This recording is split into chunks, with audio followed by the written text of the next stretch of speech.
नमस्कार बच्चों, कैसे हो आप लोग। उम्मीद है कि आप लोग बढ़िया और स्वस्थ होंगे।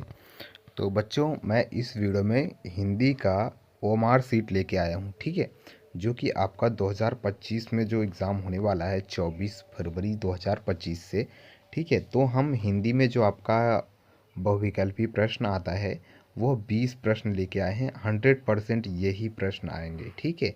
आप वीडियो को शुरू से लेके अंत तक देखना, आपका 20 नंबर में से 20 नंबर पक्का होगा यदि आप इस वीडियो को शुरू से लेकर अंत तक देखते हैं।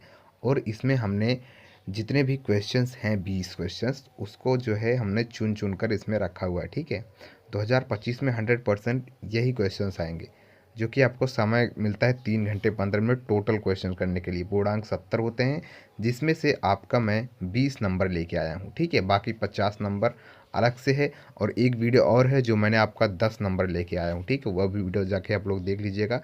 उसमें कौन सा जीवन परिचय आएगा, किस कवि का, किस लेखक का, 4 होते हैं और चारों चारों हमने आपको बता दिया है, ठीक है। उसमें से भी 10 नंबर पक्का है और 20 नंबर ये, मतलब हिंदी में आपका 30 नंबर 100% आएगा। सिर्फ आप ये वीडियो देख लो, और एक वीडियो और है जो कि हमारे चैनल को विजिट करोगे और उसे जा करके देखोगे, ठीक है। तो चलिए हम बिना किसी समय गंवाए जो है वीडियो को शुरू करते हैं, ठीक है। तो आपका जो खंड आ होता है पहले, ठीक है, बहुविकल्पीय प्रश्न। खंड आ बहुविकल्पीय प्रश्न होता है, जो कि 1 नंबर का एक प्रश्न आता है। तो सबसे पहले हम शुरू करते हैं प्रश्न नंबर 1 से, ठीक है। प्रश्न नंबर 1 में क्या पूछा है? शुक्ल युग के लेखक नहीं हैं। दोस्तों ध्यान से सुनिएगा प्रश्न को, ठीक है। इसमें प्रश्न क्या है? शुक्ल युग के लेखक नहीं हैं, ठीक है। जो कि 4 ऑप्शन आता है, हमने ऑप्शन नहीं रखा हुआ, केवल आंसर बताया है, ठीक है। शुक्ल युग के लेखक नहीं हैं पूछा जाएगा, ये नहीं पूछा जाएगा कि शुक्ल युग के लेखक हैं। उसमें इसमें पूछा है शुक्ल युग के लेखक नहीं हैं, तो इसका जवाब है भारतेंदु हरिश्चंद्र। भारतेंदु हरिश्चंद्र दोस्तों शुक्ल युग के लेखक नहीं है, ठीक है। आपका 1 नंबर ये प्लस हो जाएगा, अगर आपने शुक्ल युग का लेखक नहीं है, अगर ये प्रश्न ध्यान से सुन के जाते हैं या पढ़ के जाते हैं, ठीक है। और इस वीडियो को अपने दोस्तों के पास शेयर कर देना। अगला सवाल है पूस की रात कहानी के लेखक हैं। पूस की रात कहानी के लेखक कौन है? प्रेमचंद्र, ठीक है। इसका सही जवाब है प्रेमचंद्र। आप लोग प्रेमचंद्र टिक करके आएंगे, ठीक है। और अगला सवाल है तीसरा। तीसरा सवाल क्या होता है? सिंदूर की होली के नाटककार हैं। सिंदूर की होली के नाटककार हैं दोस्तों लक्ष्मी नारायण मिश्र। लक्ष्मी नारायण मिश्र जो है सिंदूर की होली के नाटककार हैं। आप लोग लक्ष्मी नारायण मिश्र टिक करके आएंगे, ठीक है। अगला सवाल है अगला सवाल है दोस्तों, रूस में 25 मास यात्रावृत्त के लेखक हैं। तो इसके लेखक हैं राहुल साकृत्यायन, ठीक है। आप लोग राहुल साकृत्यायन को टिक करके आएंगे, इसका सही जवाब ये हो जाएगा, ठीक है। रूस में 25 मास यात्रावृत्त के लेखक हैं। 100% यही प्रश्न आएंगे ओएमआर सीट में, ठीक है, जो आपका बहुविकल्पी होगा हिंदी में। अगला सवाल पूछा जाएगा आपसे, माटी हो गई सोना संस्मरण के लेखक हैं। माटी हो गई सोना संस्मरण के लेखक हैं दोस्तों कन्हैया लाल मिश्र प्रभाकर। आप लोग ये टिक करके आएंगे कन्हैया लाल मिश्र प्रभाकर को, ठीक है, यह इसका सही जवाब है। अगला सवाल है दोस्तों, रीतिकाल को अलंकृत काल किस विद्वान ने कहा था? रीतिकाल को अलंकृत काल किस विद्वान ने कहा था? मिश्र बंधुओं ने कहा था। आप लोग मिश्र बंधुओं को जो है सही करके आएंगे, ठीक है। अगला सवाल ये रहा, निम्नलिखित में से कौन सी कृति रीतिकालीन कवि देव की नहीं है? इसमें पूछा जाएगा नहीं है, ठीक है। अगर हैं तो और भी जो ऑप्शन रहेंगे वो राइट होगा, बट अगर नहीं है पूछा जाएगा कि निम्नलिखित में से कौन सी कृत रीतिकालीन कवि देव की नहीं है, तो जो है इसमें पूछा जाएगा कवि प्रिया, ठीक है। कवि प्रिया जो है आप लोग टिक करके आएंगे। अगला सवाल है, भारतेंदु युग के विशेषता नहीं है।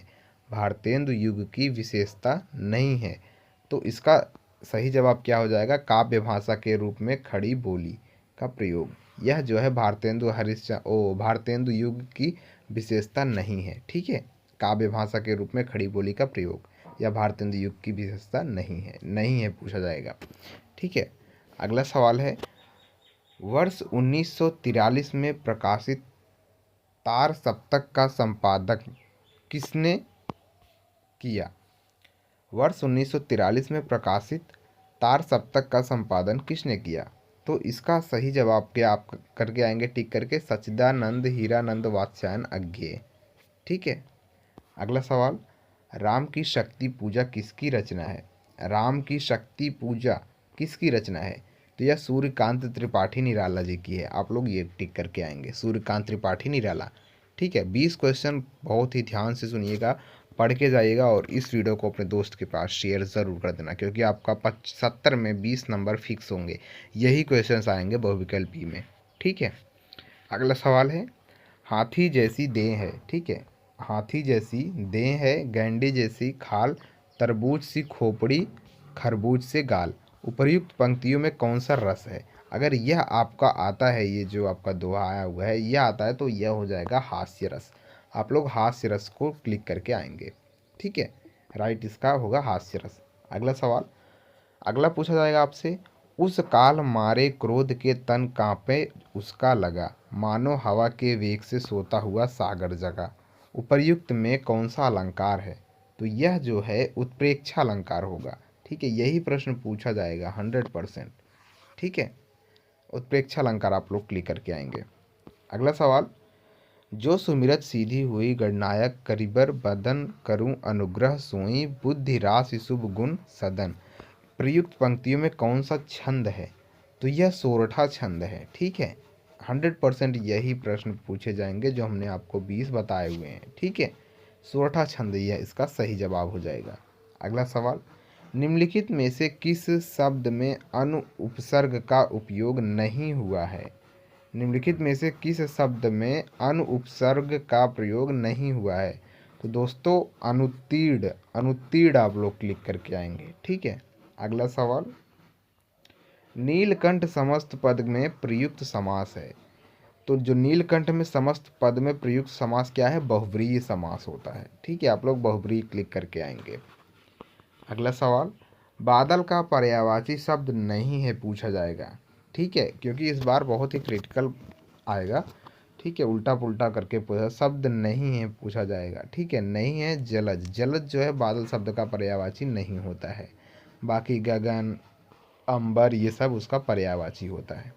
जलज नहीं होता है, जलज जो है शायद जल का होता है। अगला सवाल, युष्मद सर्वनाम शब्द का तृतीय एक वचन रूप है। यह त्वया है। ठीक है। आप लोग त्वया क्लिक करके आएंगे। युष्मद सर्वनाम शब्द का तृतीय एक वचन रूप क्या है? त्वया है। अगला सवाल, आंधी आई हम सब भागने लगे। रचना के आधार पर इस वाक्य का प्रकार क्या है? तो इस वाक्य का प्रकार दोस्तों संयुक्त वाक्य है। आप लोग संयुक्त वाक्य जो है क्लिक करके आएंगे। ठीक है। अगला सवाल, महात्मा बुद्ध ने विश्व को शांति का संदेश दिया। इस वाक्य का वाच्य बताइए। तो इस वाक्य का जो वाच्य होगा वह कृत्यवाच्य होगा। ठीक है। कृत्यवाच्य होगा। अगला और लास्ट सवाल, वह अचानक चला गया वाक्य में प्रयुक्त अचानक पद का व्याकरणीकरण परिचय है। तो इसमें आप लोग क्या क्लिक करके आएंगे? क्रिया विशेषण। क्रिया विशेषण इसका सही जवाब हो जाएगा। ये थे 20 क्वेश्चन जो कि 20 नंबर के आते हैं, एक एक नंबर के। ठीक है। एक क्वेश्चन एक नंबर का। आपने अगर इस वीडियो को दोबारा भी देख लीजिएगा। ठीक है। क्योंकि यही प्रश्न 100% आएंगे 2025 में। ठीक है। तो वीडियो को शेयर कर देना अपने दोस्तों के पास। चैनल पर नए हैं तो सब्सक्राइब कर लीजिएगा। धन्यवाद। और अगली वीडियो देख लीजिएगा जो जीवन परिचय का है। ठीक है। लेखक और कवि का।